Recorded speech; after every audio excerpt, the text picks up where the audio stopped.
Isang malaking hakbang ang inaasahan ng Pilipinas sa darating na mga linggo matapos makumpirmang magsasagawa ang Armed Forces of the Philippines, AFP, ng Joint Visual Inspection, JVI, sa mga defense assets na mula sa Japan.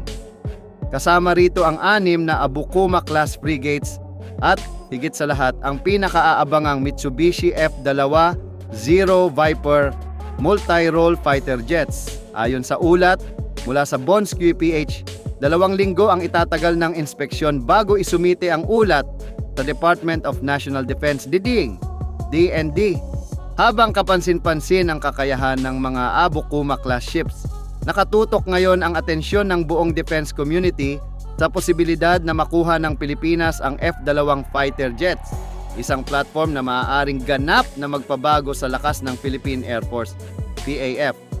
Ayon kay Lieutenant General Arthur Cordura, hepe ng PAF, hindi isinasantabi ang posibilidad na maisama ang Japanese fighters sa modernization roadmap.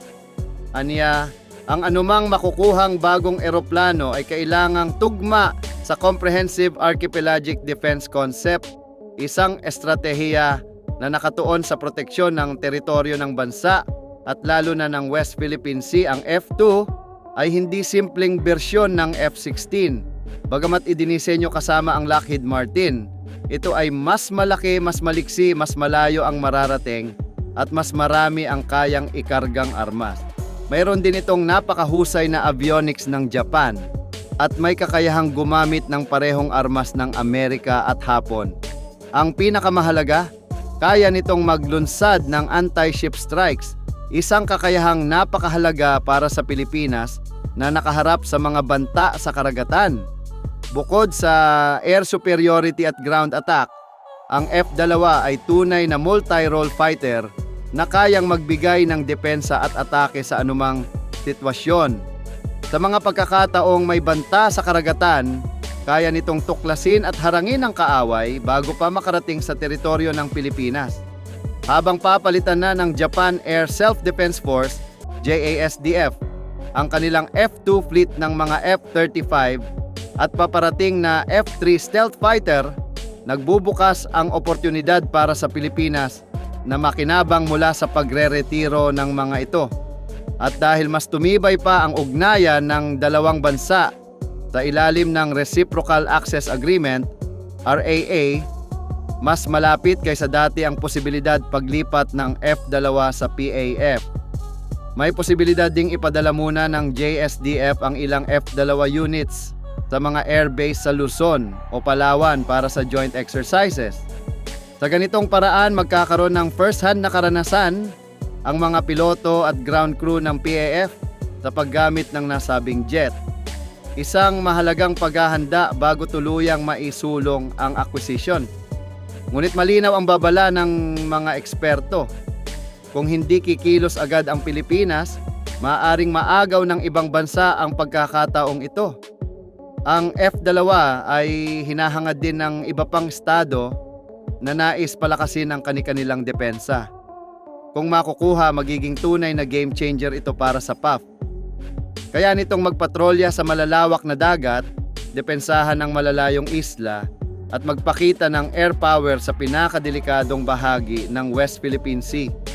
Kasabay ng tulong mula sa Official Security Assistance, OSA ng Japan, na dati nang nagbigay ng radars, surveillance equipment at suporta, ang F-2 ay magbibigay ng mas kumpletong ecosystem para sa depensa ng bansa.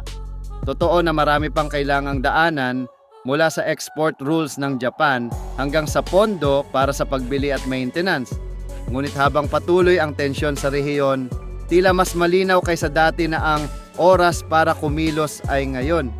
Sa hindi malayong hinaharap, maaaring masaksihan ng tambayanang Pilipino ang isang makabagong fighter jet na gawa ng Japan, ang Mitsubishi F-2 Zero Viper, na lumilipad na may bandila ng Pilipinas, handa, matatag at nakalaan para ipagtanggol ang ating kalayaan sa himpapawid at karagatan. Kung maisusulong, ang F-2 ay magiging tunay na force multiplier para sa PAF. Magbibigay kakayahan na magpatrolya sa malalawak na karagatan depensahan ang malalayong isla at magpakita ng air power sa pinakakontestadong bahagi ng West Philippine Sea.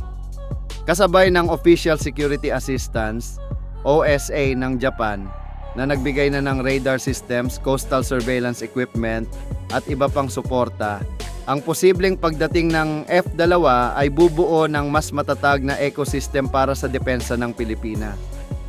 Sa mga darating na taon, maaaring masilayan ng sambayanang Pilipino ang matikas at makabagong silweta ng Mitsubishi F2 Zero Viper na lumilipad sa ating kalangitan, hindi lamang bilang simbolo ng modernisasyon, kundi bilang bantay ng ating kalayaan at soberanya sa himpapawid at sa karagatan.